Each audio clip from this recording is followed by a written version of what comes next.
Hello, and welcome to Connecting You to You Radio, where we tune in to receive the messages of health and well being that are being broadcast from the soul. I'm your host, Lisa Warner, author of The Simplicity of Self Healing. I show you how to heal your body naturally by combining your body's innate intelligence with the wisdom of your own soul, so that you can break through the mental programming of limiting beliefs that cause disease and make healing your body and changing your life simple.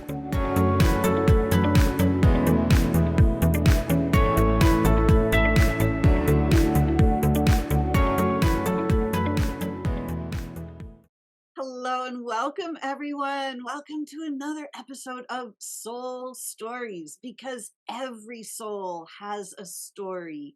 And the more we share our stories, the more we realize that we are far more similar than we are different. And this holds especially true with my guest for today. Donna-Lisa Valencia is this incredible, bright soul that I met when we recorded our conversations in consciousness with Keith.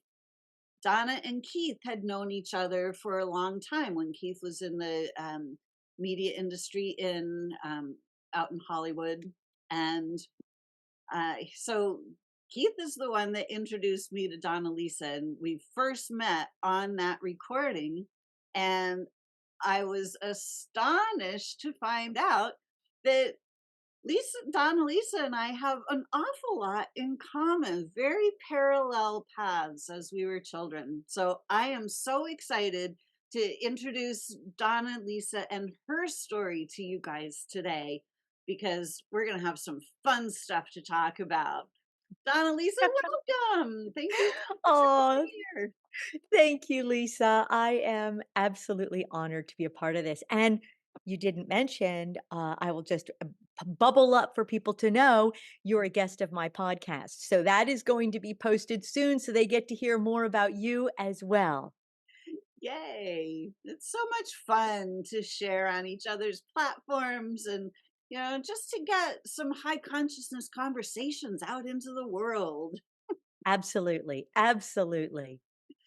Oh, fantastic. So, this Soul Stories is all about us telling our life stories, and how did we come here, and how did we get to be where we are now? So I know you have some really interesting stories from early on in childhood. So Yes. where would you like to start with us today? What would you like to tell? Well, I'm going to start with this moment of awakening that I had as a young adult, and then I'll bring us backwards because at that moment, I remembered a lot of things from when I was younger. And that moment was I had met a beautiful woman. We were out at a club in LA and we would walk by each other. This is in Century City out in Los Angeles where I was before living here in little old East Tennessee, Knoxville. And she walked by and I looked at her and thought, "Hmm, do I know her?" And then she walked by again, a little light, and I thought, "There's something about." She didn't look familiar, but I knew her, and she kept looking at me the same way. The 3rd time she walks by, and I said, "I'm sorry, I have to ask you, do I know you?" She goes, "I've been thinking the same thing." So, that evening, we just were talking.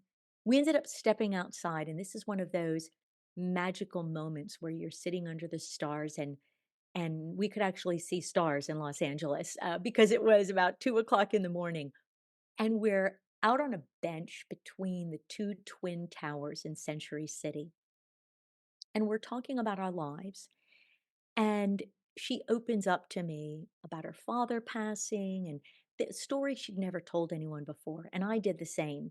Just for whatever reason, her father, I say he had passed and she had not talked about it and she was crying and just all of these emotions. And she said, for whatever reason, I trust you so deeply and I've just met you. And so we both acknowledged that somewhere in past lives, we had to have known each other.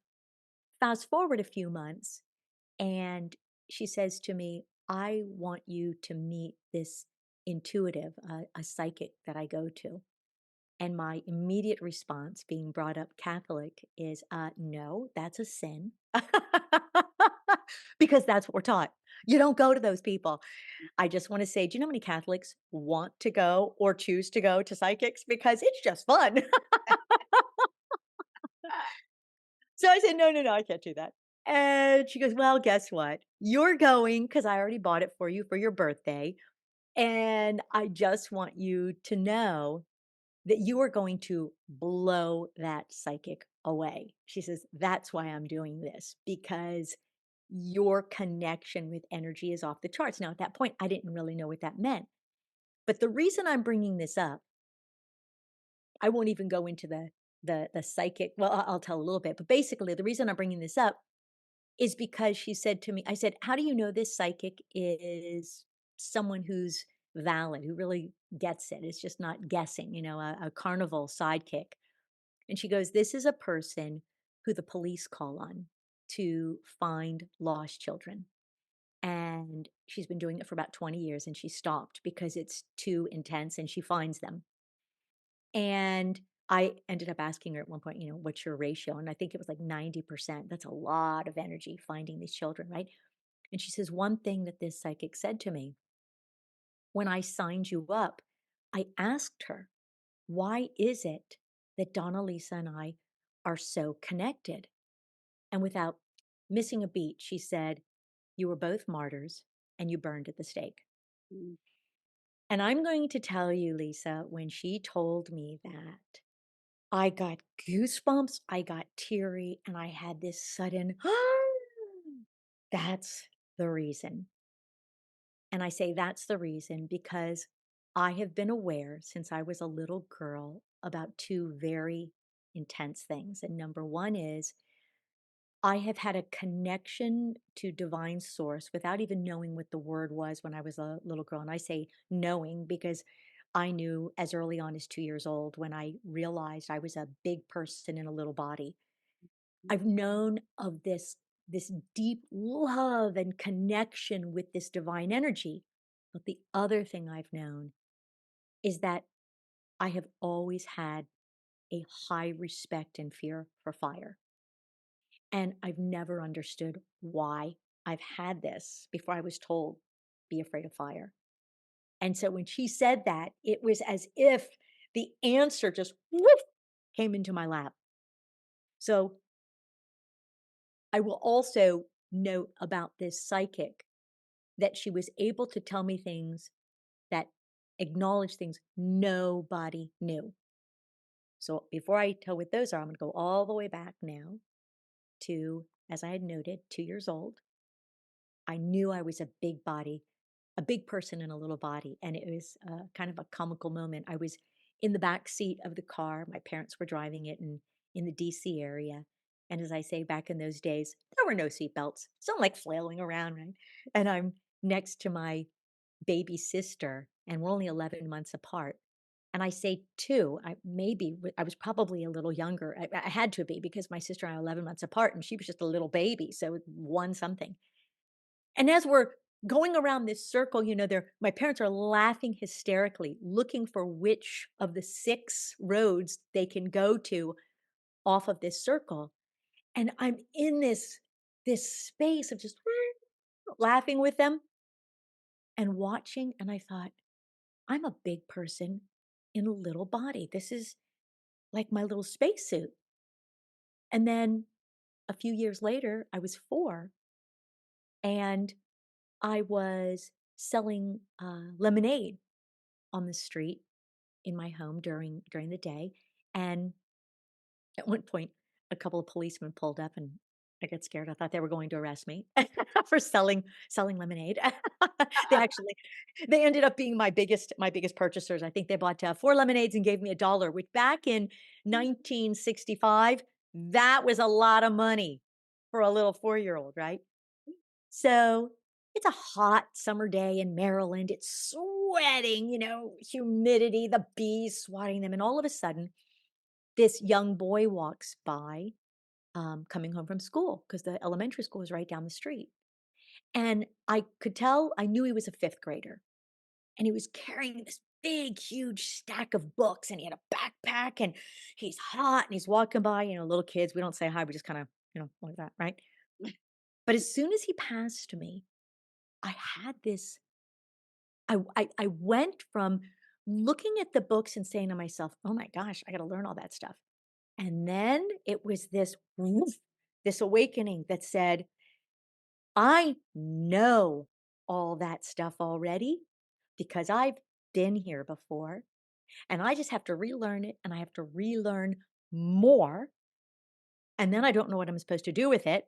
But I had this awareness that, again, I was back in physical form to learn and keep learning. Fast forward to 9 years old and being the eldest of 5 and always told by my mom and dad, "You're responsible for your brothers and sisters." Mm. We grew up every day, this little group of kids bringing in all the kids in the neighborhood. It's like, "What are we gonna do today?" And I was the leader, akin to, the Little Rascals and kinda like Spanky because I was the short one. I wasn't short at the time because they were younger, but then, my brother started growing. And I said, "Let's throw a carnival tomorrow." Great idea. So, kids, there no fear whatsoever. A whole carnival. We're gonna have it ready by tomorrow. So we go and get our crayons and our markers. And back in those days, of course, no computer. So we always were doing creative stuff and we were making signs and, games. And I think we figured out something like easily 20 different games from, ring toss or whatever you have at carnivals, right? Got the kids in the neighborhood to be at the different stands. Next day, had the carnival, and the tickets were anywhere from a penny to 5 cents, which was, again, a lot. So we finished the carnival, and I believe we had $27.65 or something like that, which was gold. And the first thing you're thinking in your mind back in those days, we watched Willy Wonka and the Chocolate Factory. Let's go get some chocolate, right? And my dad came home and we're all excited. "Dad, let's go out. Let's get chocolate." And he says, "That's fabulous." And he goes, "You could spend it on yourselves. Or," I'm like, "Oh, what's the or, Dad? Oh, no. Or you could give it to the church and help the poor." Oh my gosh, darn, Dad. Really? And I'm guessing we each took probably about a quarter and kept it to go get some candy, right? And then I walked down the street with my dad. I said, "Okay, that sounds good." So we walked down. It's about a 3/4 of a mile to the church, and there's the Monsignor, and he is, for us as Catholics, as a little kid, the closest thing to God next to the Pope. And he's talking with us, and I give him this envelope, which I'm sure is filled with nickels, and I just give him the envelope, and I said probably a manila envelope, right? And they said, "We had a carnival, Monsignor, and we made all this money, we wanna help the poor in India." And, he says, "Oh, my child," and he blessed me. I thought I'd just been blessed by God, and he's bringing the money to India and, through a missionary. Well, 4 months later, I get a letter from a missionary, and he spells out every single thing every penny did, just listed it. I was in awe that that little bit of money to my family in that, case was so much. I mean, it was feeding people. It was just astounding. So at that moment at 9 years old, I knew, "Oh, my purpose is to do mission work." Mm. But I didn't know what the mission work was. I thought, is it to help the poor in India?" What I knew is I was brought up being told, "Eat your lima beans because the poor in India are starving." And I'm like, "Give them my lima beans." Exactly, right. They're welcome to them. Yes. So that was the first 9 years. Basically, by 9 years old, I was highly aware I was here before. I knew I was a big person in a little body, and I knew I was supposed to do mission work.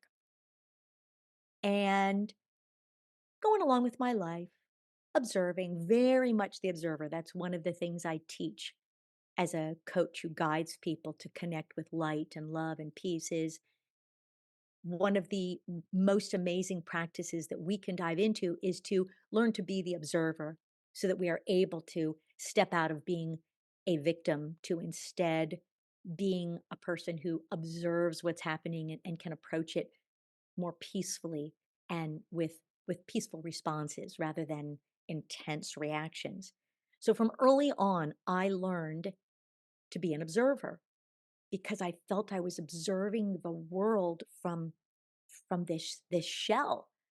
And I remember thinking things like in high school, my friends would go off and go to these big field parties, we call them, and they'd all get drunk and they'd come to school the next day. Oh, I had a great time. I threw up all over the place. And I remember thinking, Is it just me that looks at that and thinks that is the dumbest thing on the planet?" And well, first of all, I don't like throwing up. Secondly, why would you want to drink to oblivion? And third, yes, I wanted to go to have fun, but I was already thinking like a big person, so it didn't make sense to me. Like, that's not what life is about. So, but still, I still was just like every other kid crawling out the window to sneak out at nighttime, all of those things. And get to 15 years old, and I am leaving Maryland. My family, we went to, I went to a lot of schools. I believe I calculated I've been to 13 different schools. And the Wow. reason is, yes, it's a lot talking about learning how to socialize, and especially because I was truly very, very shy, except around family and friends. But I was super shy. If a teacher said, "I want you to stand up in front of the classroom," knowing I had to do it, I would physically just shake and. So I'm 15 now, and we moved a lot, by the way, just because my father was so amazing in his career in stocks and commodities, and he was continually given opportunities to go teach other branches and other divisions. So, and then we'd all get together at the table, and he would bring home. Usually, it was 3 different places we could pick from, and he'd bring home the flyers from the different area and the pictures, and he would take and he'd say, "Okay, let's all vote on it." So all 5 of us would vote on where we're going, and that's how we determine where we're moving. And, so basically, now we're going to, at 15, we were coming to LA. We were moving to LA. And I was heartbroken because my dearest friend, she was unable to come to the airport because she was at the beach in Nag's Head. And also, I was just heartbroken because at 15, that's when we really open our hearts up to feeling love for friends on a whole different level. And what I knew was I didn't understand the love that I felt with her, but it was so deep and so intense. And again, it was that feeling of I felt I knew her. From the moment I saw her, I felt I knew her. And we went all through 10th grade, just hi, hi, hi, but not really connecting. And then when the surprise party that they threw for me to say goodbye, big party with everybody, she was at the party. We end up sitting outside on a curb talking for about 4 hours and just talking. And again, we both had this feeling, this energy at 15, but you don't know how to put words to it. So we end up spending the whole summer together, just magic, amazing time. Definitely the time of my life when we climbed out the window a lot and went singing down the streets and things like that, right? So now I'm in the airport, my whole extended family coming from a Filipino family. That's a big old family. Everybody's there saying goodbye, grandparents on my mom's side, my dad's side. But I'm feeling this, and all of a sudden I hear over the loudspeaker. This tells you, back in those days, Dulles Airport in Washington D.C. was not that big. I hear over the loudspeaker, "Donna Valencia, you have a visitor." So that's how small Dulles was at the time. This big international airport. I'm like, "Donna Valencia, me?" So I look up, and it's like slow mo, right? I see my friend Carter running towards me, and I start running towards her, and it's just like this, right, in the hugs and the laughter. And what ended up happening was her brother surprised her and decided to, bring her back up to Maryland to say goodbye to me because she was so heartbroken I was leaving as well. So we had this beautiful half hour before we left, right? And promising, "I'm gonna come to Hollywood, we're gonna go see all the movie stars." Back in those days, we couldn't wait to see Scott Baio and Leif Garrett and Sean Cassidy, like, "We are gonna see them!" Ralph Macchio, all of them. So at Dulles, they have a tram that brings you out to the airplane, and back in those days, people could walk along this platform, cement platform, so that they could wave goodbye as the tram was going out to the plane. Mm. So I'm waving and she's running, waving, and all of a sudden, Lisa, I see her in fire. Woo, woo, like waving, fire, or waving fire. Woo, woo, and I knew, oh my gosh, she's going to die in fire. Ah, I gotta get rid of the feeling, and I'm crying, and my mom is asking, "Are you okay?" I'm just, yeah, I'm this, yeah, I can't even speak. Mom says, "You're just sad you're leaving?" "Yeah, I'm sad I'm leaving." And I am beside myself because I know she's going to die in a fire. For the next 4 months, I was so upset that my parents, and we're an extremely close family, they could see I was just beside myself during the month of August before school started. And so they even offered, "Do you wanna go home back to Maryland and live with Carter and be with your friends for the rest of high school and just fly back and forth?" And everything in me wanted to, but everything in me said, "No, I cannot believe this dream. They're coming out. We're gonna go see the movie stars." I'm like, "No, no, I'm good." So for 4 months, I had the dream every single night. And on December 11th, 1977, the dream went away. And at 6:30 that morning, I got a phone call. And it was our other best friend. And I knew as soon as she called, I picked up the phone and said, just kind of laughed about it, like, "What are you doing calling at this time in the morning? You're going to get in trouble." Because she racked up, back in those days, it cost a lot of money for long distance calls. And she would sneak the call and bring her dad's phone bill up to like $600 calling me. And she says, "Donna." And I said, "Don't say it." And she goes, "Donna." I said, "Don't say it." And she said, "Carter died." I said, "How?" "In a fire." That's it. So from that moment forward, I and I had been aware of these feelings in my lifetime as a child, but nothing to that extent. I had done, um, for example, levitation, right? That we learn as kids to levitate, to do that thing where you're all downstairs and okay, because we watched it on movies, right? So we'd lay somebody out on like a table, we put a sheet over them. I'd be at the person's head, another person down at the feet.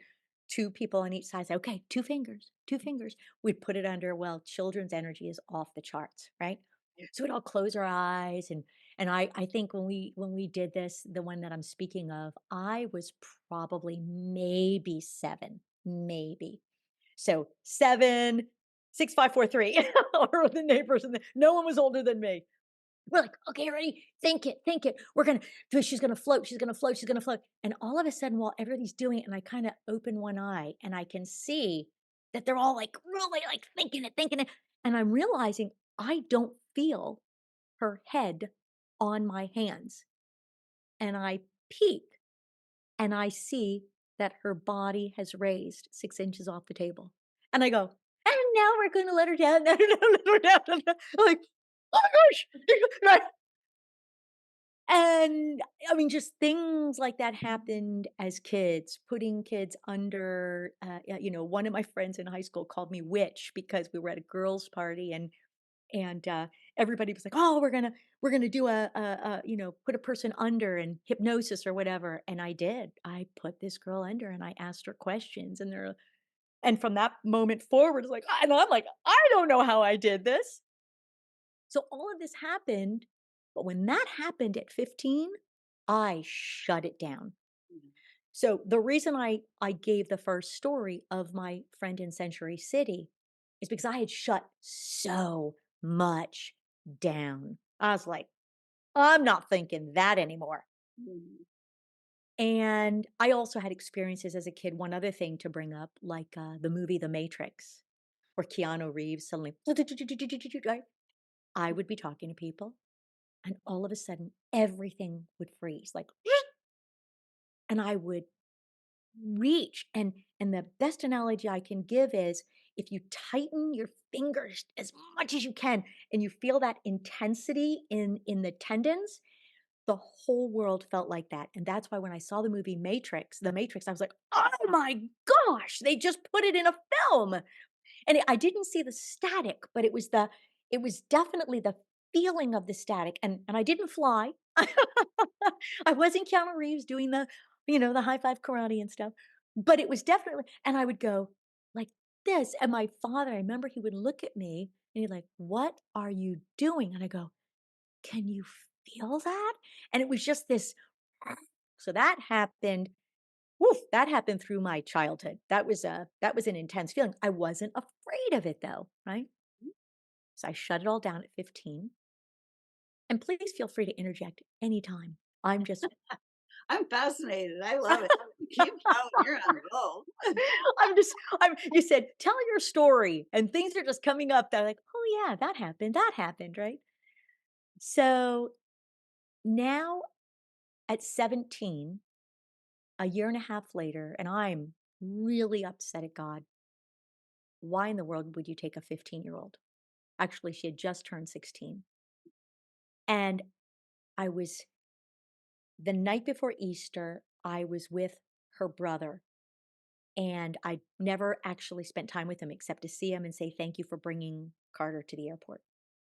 So, her brother Sam and I met because I had flown back to Maryland for end of year, say goodbye to the friends before we all graduate.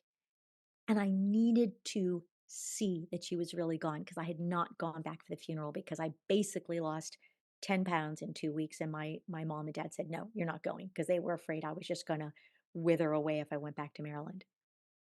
And so I needed to go. I needed to see the grave. I needed to know it was real. Well, the night before Easter, I had met her brother, went to go see her mom. We went out dancing in Georgetown, which is not something I typically do the night before Easter, but I just figured, let's go. I'm in Maryland. Let's have fun. And then he and I sat on the exact same curb where Carter and I, actually right across the street from it, where Carter and I had sat that night of my surprise party. And we just talked into the night, all through the night for probably a good 5 or 6 hours till the sun rose and, doing what you do when you're teenagers. You have this closeness, you start making out, tell stories, right? He's cute.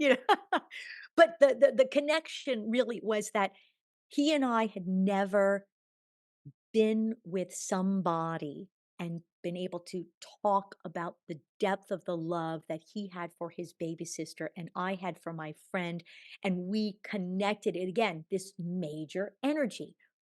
So the sun is rising, there's an 8 o'clock service at her church where the church had made this beautiful outdoor garden with an entire altar, everything. So we're going to go to Easter Sunday service at this church. And I'm sitting there outside looking at the birds, listening to everything, and feeling the energy of Carter. Again, I don't know how to put the words to it, but I'm feeling it. And all of a sudden, this thing came over me and I went, "Whoop," and that heaviness that I'd had since first knowing she was gonna die in fire and then happening it, and then walking through understanding why would an all-loving God take this spirit? It just went bam! And with the clarity, I knew, "Oh, we're here until we're done. We are here to share our love, and once we're done, God brings us home." And we get to become spirit, which in those days I probably said get to become an angel and we fly around and we don't have to do this again. And it was this astounding awareness that she was fully evolved. And that concept is absolutely not taught in the Catholic religion. I just knew she's been here before many times and she is done. She is fully evolved. And God said, you don't need to do this anymore. You're done. You get to come home. I had, and this was part of a 7-year journey I had. I've had 3 7-year journeys. The first one had to do with understanding the relationship of life to death. And during that time, I had a grandmother pass away. I had a teacher that I loved in college pass away by killing herself, things like that. I was walking through a lot. So I had a 7-year journey in understanding the relationship of life to death so that I could come to peace with it, which has been a huge part of my guidance in teaching and coaching. And I didn't and so now we're at this place of my next 7-year journey, which had to do with the relationship of sex and sexuality and sensuality and understanding love and all of this. And for me, that was coming to grips with one understanding. I love men. I love women. I'm attracted to both. What am I feeling? Oh my gosh, I'm going to hell. And because again, Catholic religion, you're Mm. going to hell. And again, pondering as a kid, how can an all loving God send me to a place to burn forever, let alone to burn? And that big ding, ding, ding came for me when I was in a science class in 10th grade. And we had to fill out this test. And it said, where do we come from? And I didn't find the answer that said Adam and Eve. And it said apes. And I went, I didn't come from an ape. I came from Adam and Eve. And at that moment, I realized there's some disparity in the world. So I wrote, I wrote, oh, sorry, God, I got to put down ape. so, so I am now in college. I'm going through this next journey of evolution of understanding again the relationship of who I am as a person, a physical woman to men, to women, understanding my feelings. And it was during this time that the awakening happened for me of tapping back into what I knew as a child. So it had been to that moment, it had probably been again, we were 16 when she passed. And so it was probably easily 10 years before this energy came back. And the way it came back was we go back to this psychic who I am now sitting with for a session, the one who has said, you were a martyr, died on the cross, and that's how you two know each other. And I'm asking, I'm very like, yeah, right. This is a joke, right? I'm like, I'm not going to tell her a thing. Let's just see what she comes up with. And she starts off the very first words out of her mouth. I'd never told this to anyone. She goes, you just got out of a 7-year journey and it started on this date and ended on this date. And at that moment, I went, like, you know this because even my friend didn't know this. And then she says the thing that just took my breath away. And she said, and your friend, she got to this place where she was talking about my friend because I who had passed, and she goes, your friend just came back to you and she told you everything's going to be okay. Those were her exact words. And she had just come back to me in a dream, the exact same dream, 7-year dream, right? So this is where the awakening happened. And at the very end, I said to her, I want to know, because I still had this little bit, even though everything she said, nobody else knew on the whole planet. But I'm like, okay, I got to still see what happens here, right? And I had asked early on, do you speak with the dead? Because that was still my terminology. And she said, yes, but I don't like to. I said, okay. So then at the end, she goes, do you have any questions? I have about 10 minutes. And I said, no. I said, no, I was just I still was wondering about my friend who passed, but it's okay. She goes, "Well, let me see. What do you want to know?" I said, "All I'm going to tell you is her name is Carter." That's it. I was like, "I'm not telling you a thing. Let's see what you know." And actually, that's when she said she just came to you and she told you everything's okay. And she's talking about little things, and I'm listening, and she's basically acknowledging what I knew. She said she's not coming back. She's fully evolved. So again, affirmation. So that was the moment, like she woke it up. Like, oh my gosh, that's what I said when I was 17. So bing, we're opening the door. And then at the very end of it, she goes, "One other thing." She goes, "Huh, that's odd." I said, "What?" She goes, "Something about little hard candies." Oh my gosh, Lisa. I had carried guilt and shame about not sending my friend Carter Hard Rock candy because when I had moved to California, she said, "I want you to please send me Hard Rock candy." And I never did. So I had carried from 17 to about 27 the guilt. Oh my gosh. And so at that moment, it opened the door of the vortex. I laughed and cried out loud. I'm like, oh my gosh. And that was it. Very shortly after that, just to show how powerful that door opened, I go to some clubs in LA dancing 3 nights in a row, brand new club. I win the lottery. First night, just as an example, I walk in, we get our little ticket with a surprise, and, I say to my friend, "Oh, I gotta go to the bathroom. They're getting ready to call the numbers. I won. Hold the ticket." She's laughed. She goes, "Yeah, right." I said, "No, you don't understand. I know these things." I go to the bathroom, come out, they're announcing like, "Where's the winner?" I said, "Did you look at the ticket?" She goes, "Oh my gosh." I said, "I told you I won." I go and I win, right?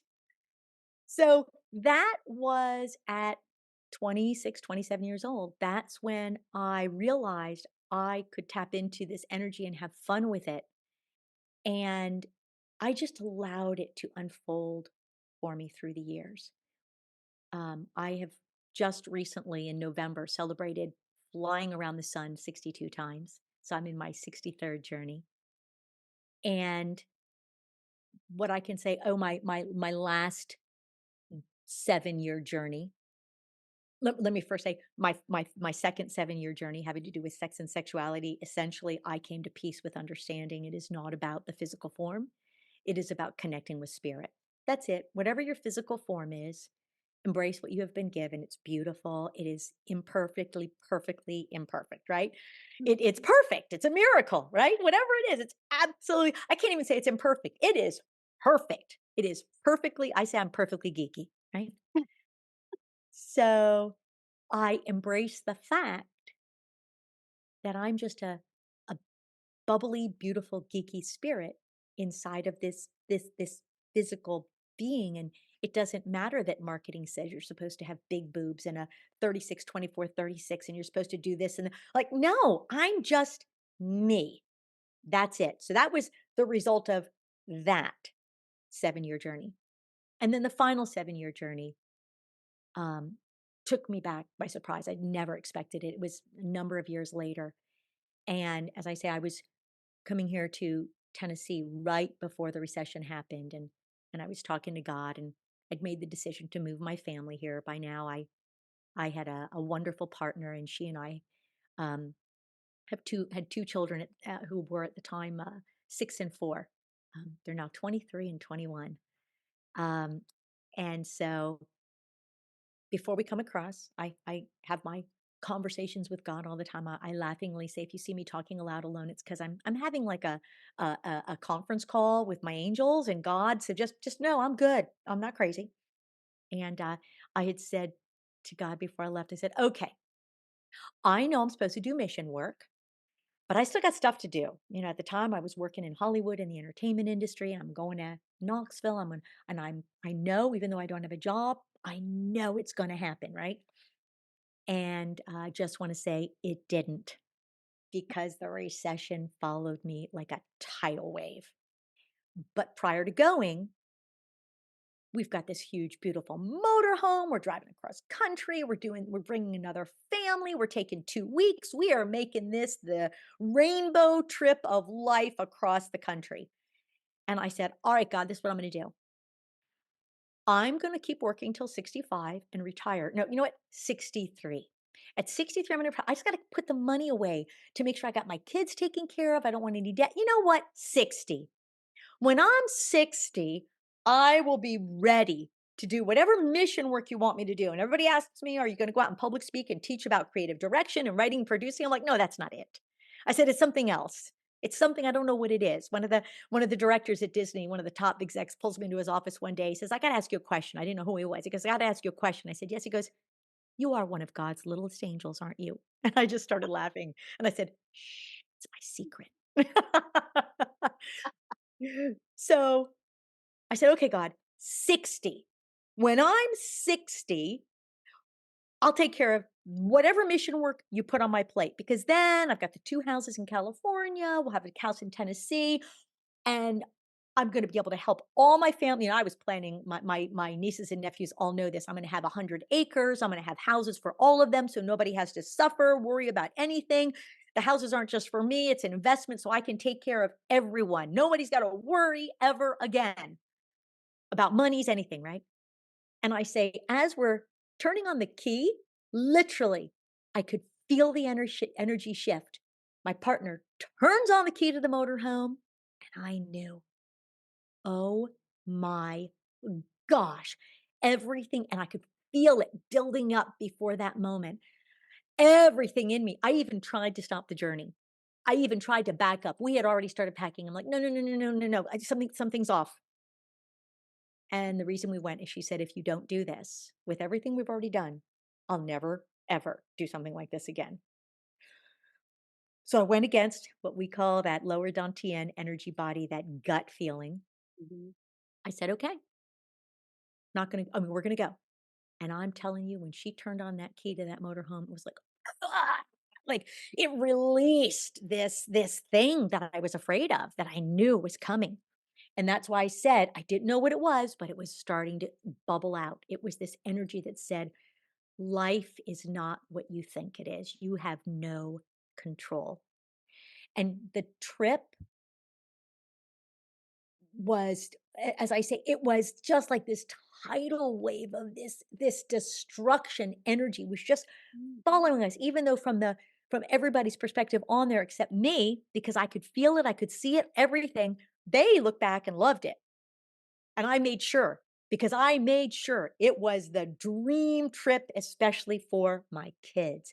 And from the outside, from photo ops, it was perfect. But inside, I was a cauldron of awe.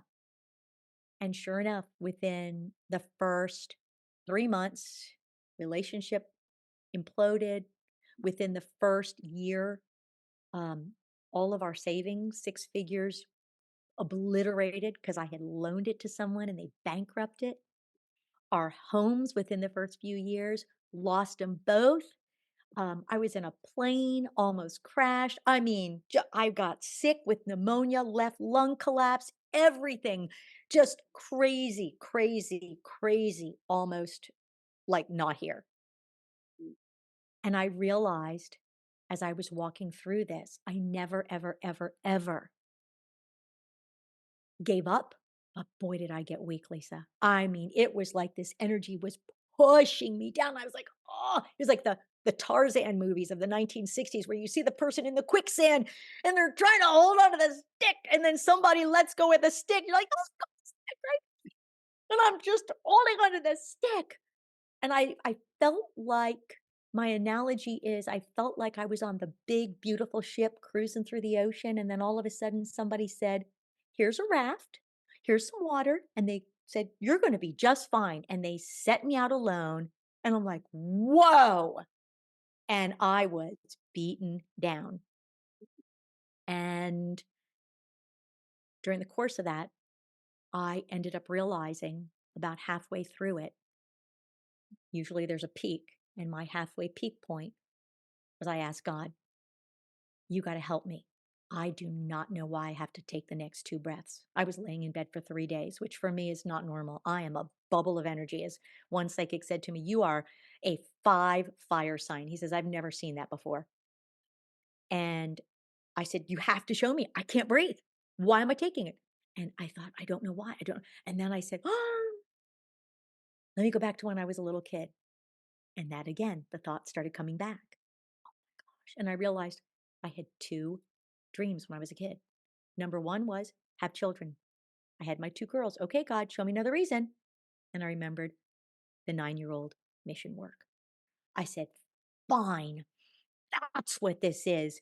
You're getting me ready for the mission work. And I literally, Lisa, I took my hands and I lifted my right leg and threw it over the bed. I lifted my left leg and threw it over the bed. To say the least, I'm a wild Sagittarian as well.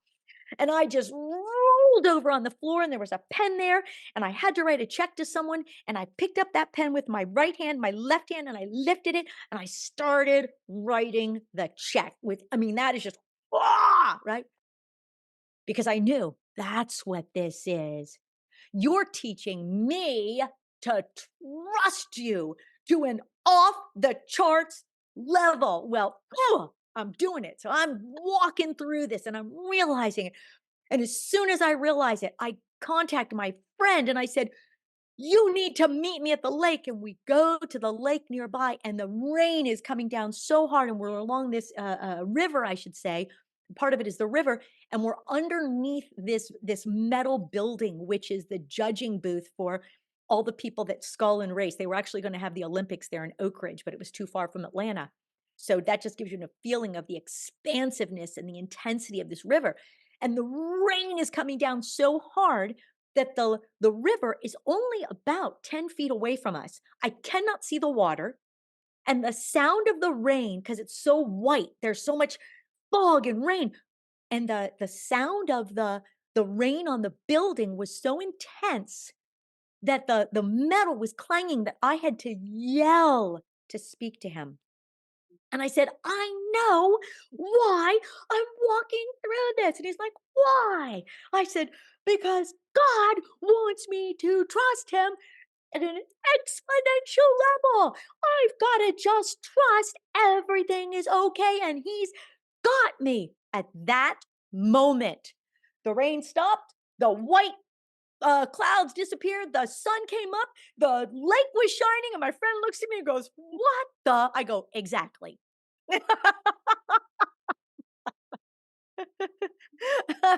So that that was, like I said, that was back in early, I mean, when did I move here? 2007. So that was around 2010. And so I will end this little journey because that just with the final thing, which really led me into where I am now. I knew why, but I still didn't know what my mission work was. I'm like, "Come on, God, I don't I can't spend my life teaching people to be creative directors and writers and producers. That's just I knew I went to Disney to work with them because I've always had one goal when I produce for television and film. It's to make sure that I'm creating loving, beautiful entertainment for children and families. That's always been my thing. Just spread the love, right? Which is why when Playboy contacted me and said, will you work for us? I said, no, my mom can't watch. I don't care how much money you're paying. No, no, right? so, so I'm sitting in my bathtub, which I laugh because Liz Gilbert, Eat, Pray, Love, she tells the story. I can't tell you how many people talk about being in their bathroom or their bathtub and they have these epiphanies, right? And it's just the water, right? The water, the energy. For sure. So I'm sitting in the tub and I'm crying to the depth of my core in this bathtub because even though I understood it, my family was dissolving. I mean, I was beyond heartbroken. My partner and I weren't even talking. It was just like, "Oh my gosh, what is happening?" It made no logical sense. There's the key. Mhm. No logical sense, right? So as I'm sitting in this tub, all of a sudden I have this separation from reality, and I see that white wall of just nothingness, beautiful white clouds everywhere. And and I know I'm awake, but I can't see anything because I've been brought to this place.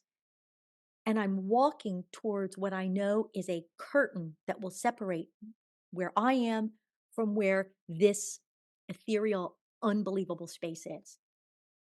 And everything inside of me said, I'm being given permission to touch and peek, but not to enter.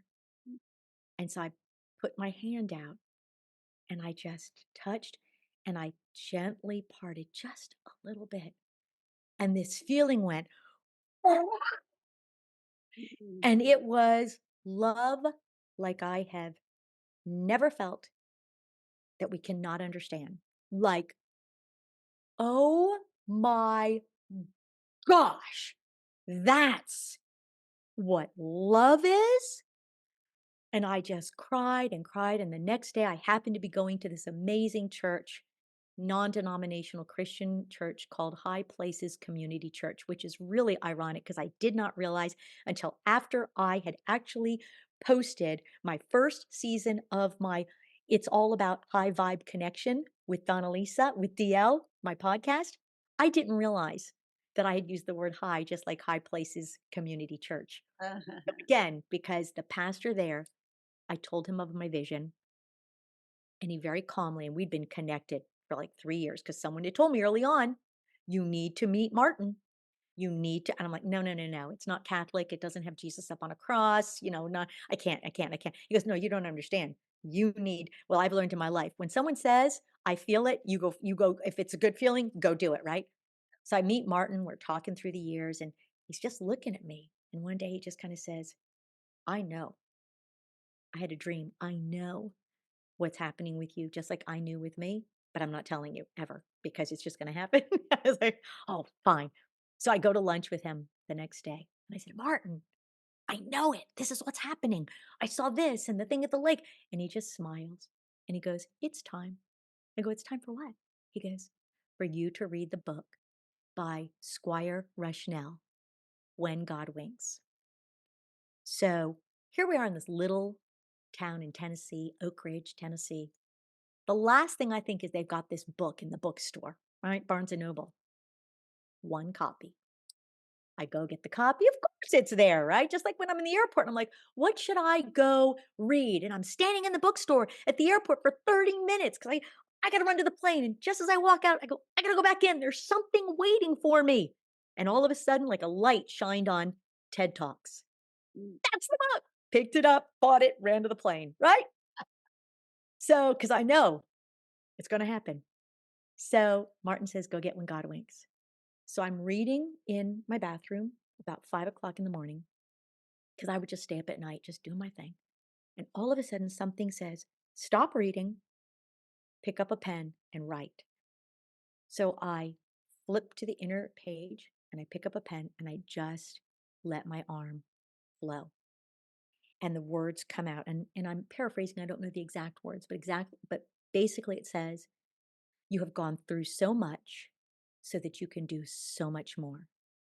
Now it is time for you to go out into the world through your love, through your faith, through me." And those are the words at the end. And then I drew a cross and I drew a heart at the bottom. And then I drew an infinity sign with hands outstretched of a person. And I wrote above it, "I am who I am." And then I dropped the pen and I went, that's intense. And it was, again, huge door opening to a what I now understand is a vortex of energy, a knowing, a connection with the divine that allowed me to continue to evolve through tremendous, tremendous, tremendous deep pain. And at the same time, I wish my life upon everyone if they simply had, if they simply have the tenacity and the resilience and the determination and the belief and the faith. And if not, I wish my life upon no one because I've only shared bits. The depth of this journey has been so intense, the awakening. And now I'm at a place where I first felt this feeling when I first moved to Tennessee. When I was first exploring it, I flew into Nashville. And as I was driving across from Nashville to Knoxville, I just said aloud, "Oh my gosh, I'm being carried in the palm of God's hand." I couldn't feel the road. And now when I walk, I actually feel like I float when I walk. It's not that I don't feel the ground, but I have this sense of floating and this sense of connection and this awareness. I am able to feel energy and see and know things. It's not like I walk around going, "Oh, I know, and I'm going to tell you." It's just I receive and I help people to connect with that. And it is one of the greatest gifts that I have been blessed to give because I don't say it's me. Every single time I sit down, before I sit with you, before I sit with my coaching, before whatever I do, first thing I do is I go, "Okay, God, I can't do this without you. Let's do it. Let's do this." I say that when I start my day, at the end of the night, I say, "Thanks, God. Thanks for this amazing day. Mhm. You know, I could have done this a little differently. I'm sorry. I'll figure it out. No, you know I'm just me." and then I'll go, "I've got this that I've been thinking about. I'm gonna give it to you because I'm kind of walking through it. I can't figure it out. So I'm gonna give it to you because I'm tired. So here it is, going to bed." And that's it. And Love it. yeah, I know you haven't even spoken. We've just been, and I'm sorry, I just went on, I rambled. Hey, this is all about you. It's about you being able to share your story. It's not about me. I Oh, I love this that, you know, as you push the veil back and you feel this like incredible unconditional love. It's like this is one of the things that, is so incredibly important for us to be able to feel that love because, you know, we all hear love is the answer to every question. That's why. that's It's it. because it is so powerful, it is so strong, and when we allow ourselves to feel that in our body, Mm, we start to fill ourselves back up with that love. We can't give from the empty cup. And the more we have our cup filled with that love, we can walk through anything yes, because we're always supported. We're always full. And yes. nothing has to be scary then.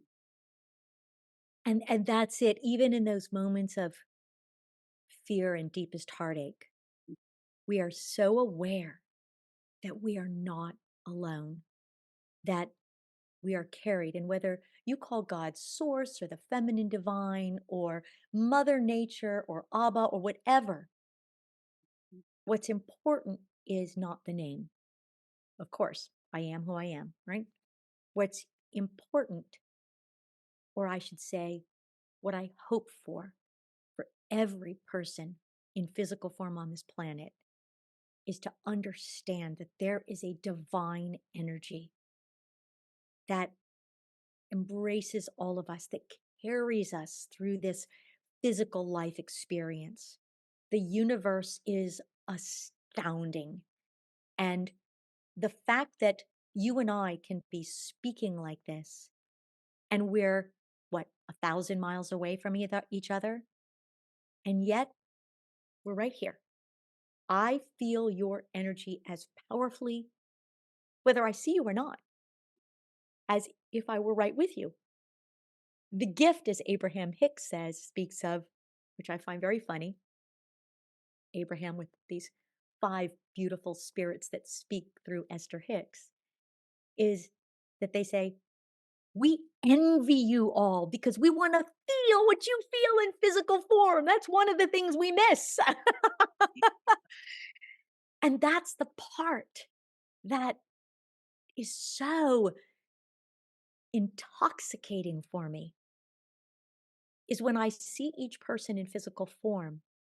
My teachings are based on embracing exactly who you are and also understanding you have the choice to continually heal physically, which I know is what your book is all about, what your books are about, Lisa, what you teach. We do not have control of the healing of our body, but we definitely have choices that either enhance the healing or suppress it. Mhm. So when I am with those who have chosen actions whether it's what they see, what they immerse themselves into, what they eat, what they drink, whatever it is, when they make choices to break down their physical body, their emotional, their mental selves, I can see their beautiful little spirits inside of them going, "Hello, hello, let's have more fun. Let's have more fun loving life, okay? We don't have to suffer. Why are we choosing to suffer?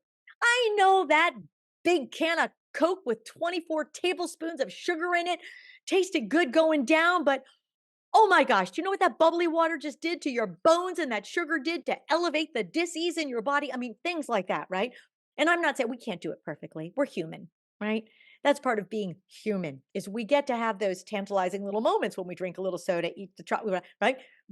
But then on the whole, to choose to eat, for example, I choose plant-based. Why? Because it feels right. I listen to my body. My body said plant-based feels good.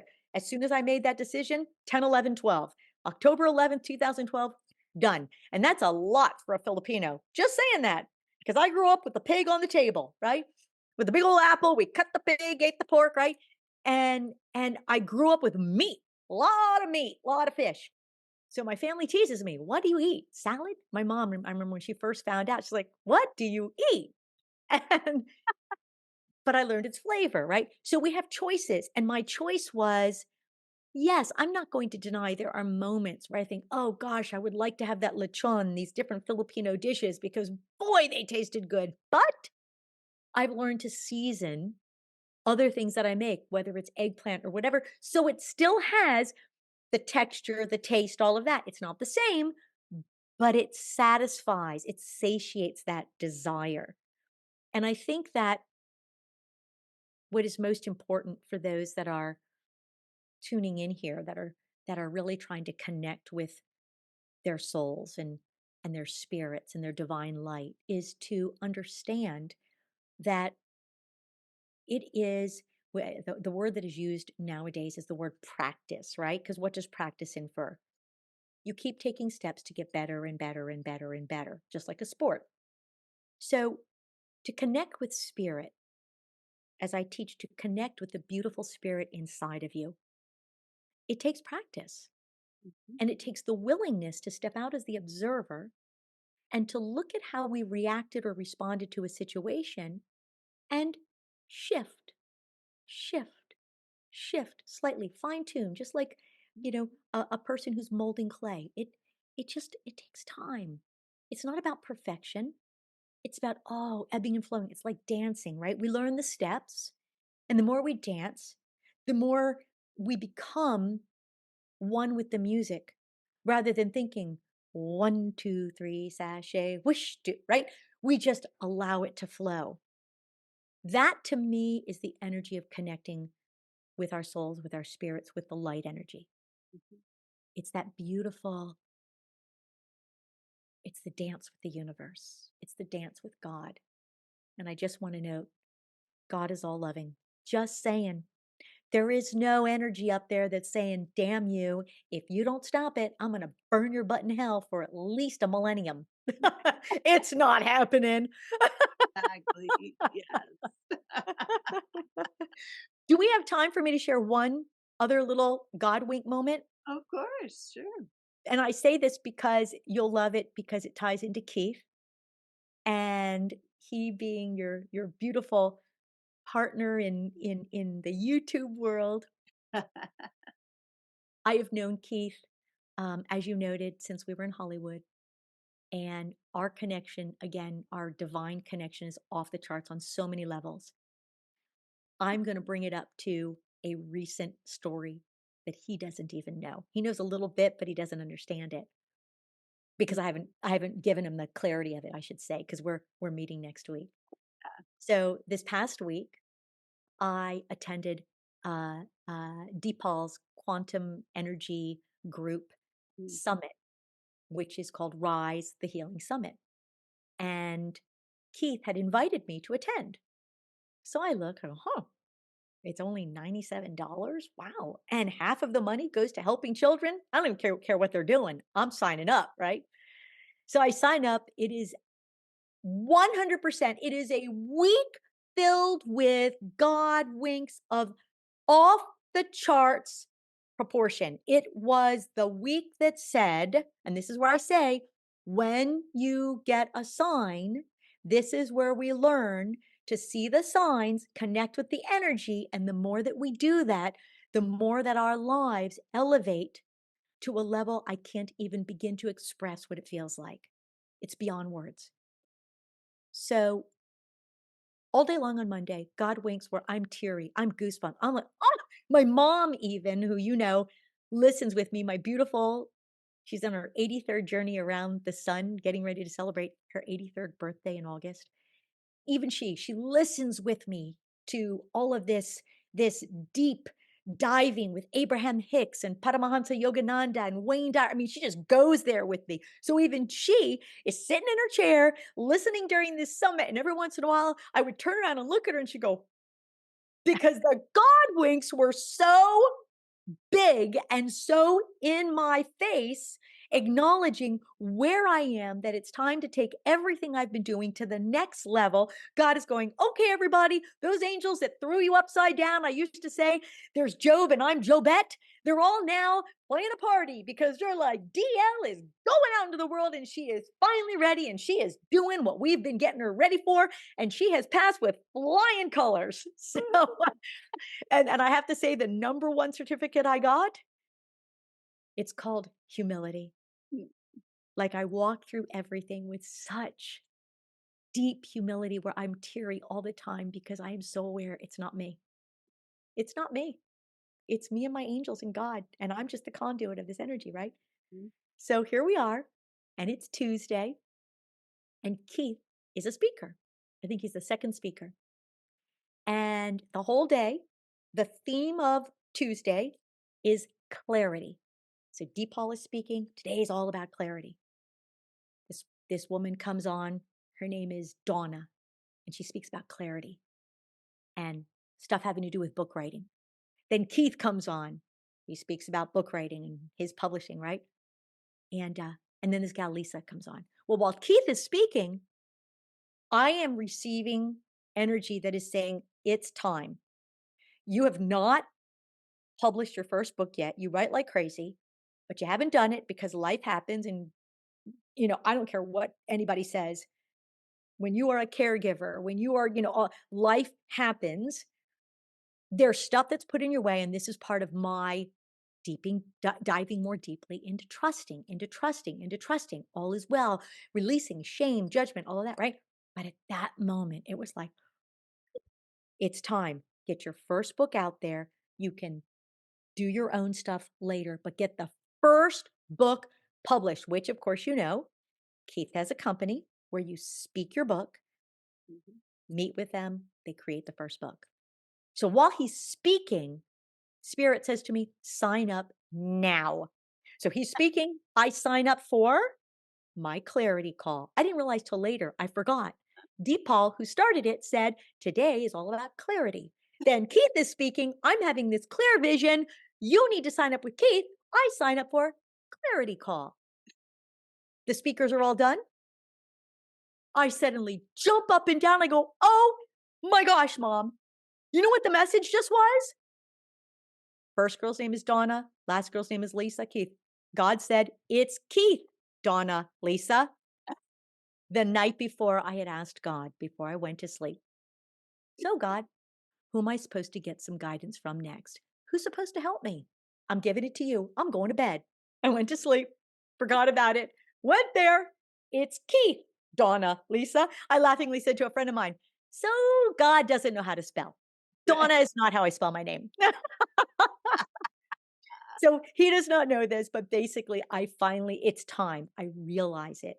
It is time because there is so much I want to share with the world. And we know that one of the best ways to reach the world is not only through our public speaking, which I know is one of my greatest gifts that I have learned, being a shy girl when I was younger, but also my writing. And so now it's time to get all that I've written and start to format it into these books.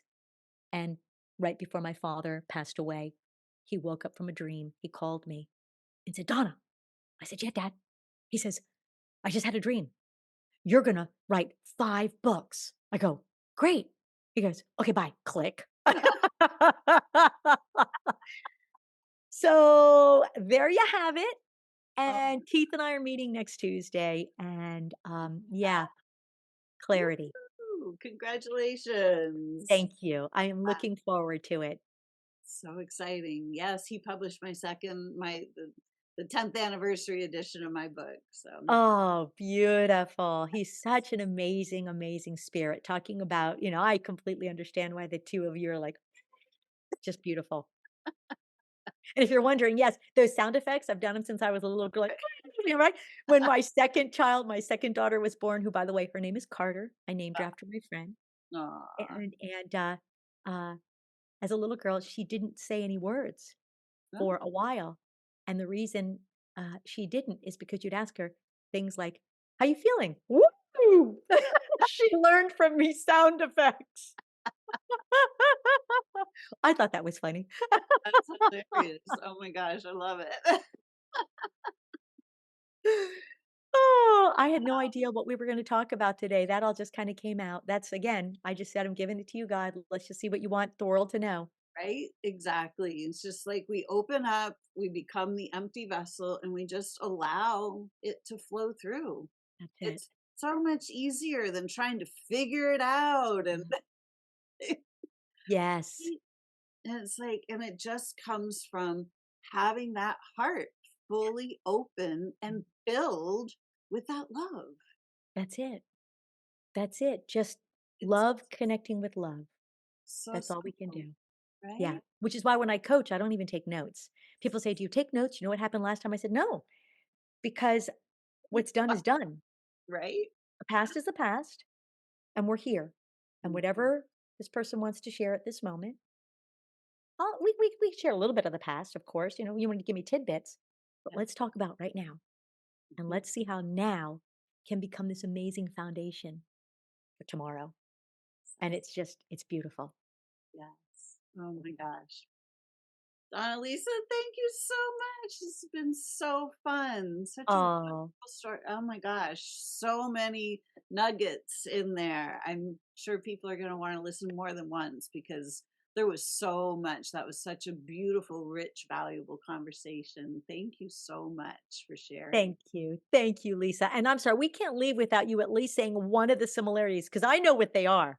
Ah, Because you have shared them with me in the podcast, but you've got to share at least one, like, oh my gosh, similarity.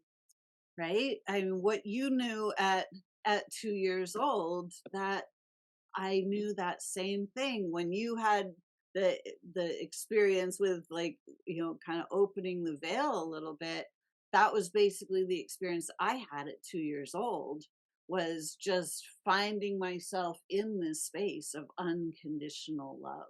Just it's so light and it's just so ah just the warmth, the embrace, the non-judgment. I mean, unconditional means literally without any conditions, That's no it. judgment, no criticism. Everything is just experience. That's it.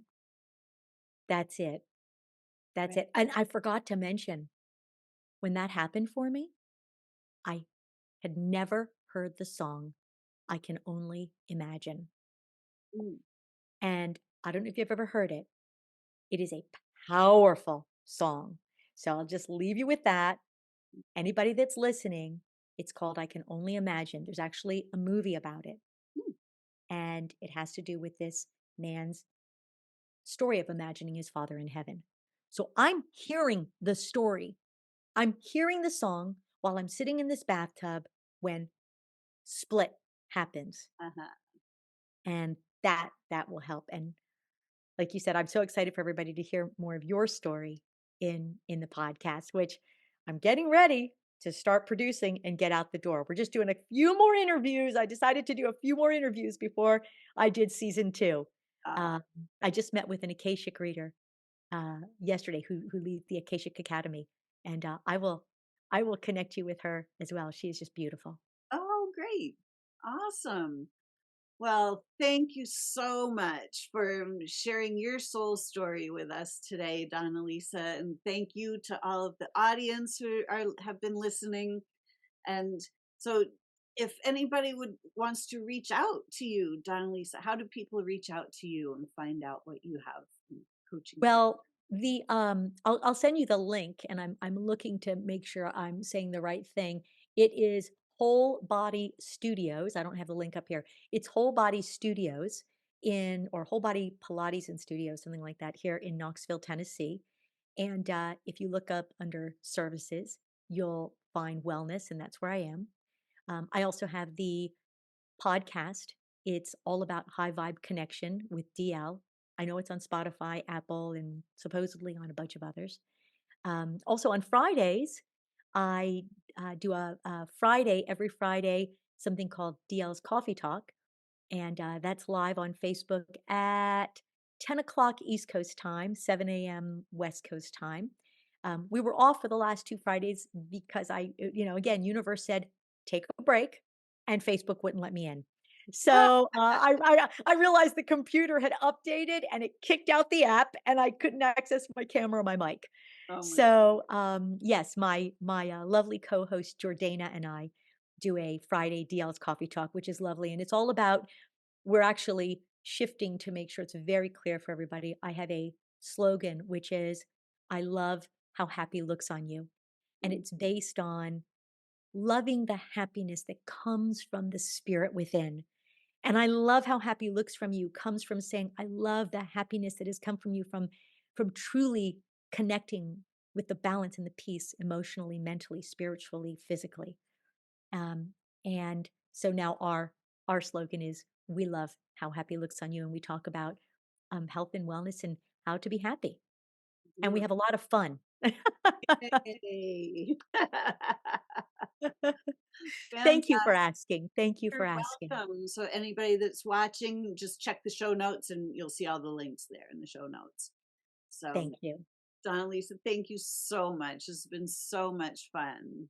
Such Oh, a Lisa, joy. thank you. This has been an honor. It means so much to me that you invited me to do this, and were willing to just let me tell my stories that, again, just kind of came out. Yay. Beautiful. So everyone, tell your life story the way you want it to be. You are the author of your story. You can tell any story you desire.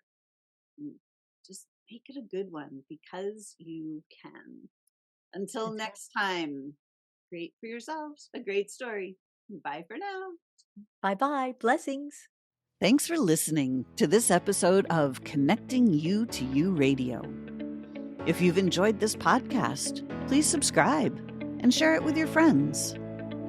Are you ready to discover more about how simple healing your body can actually be when you do it from the higher wisdom of your soul? To learn more about what I do and how you can work with me, visit connectingyoutoyou.com and get on my mailing list to be the first to know about my latest offerings. If you'd like to interact with me on Facebook, please join my group, Soul Sourced Healing. Check the show notes below for these links and more. I hope to see you again next time on Connecting You to You Radio.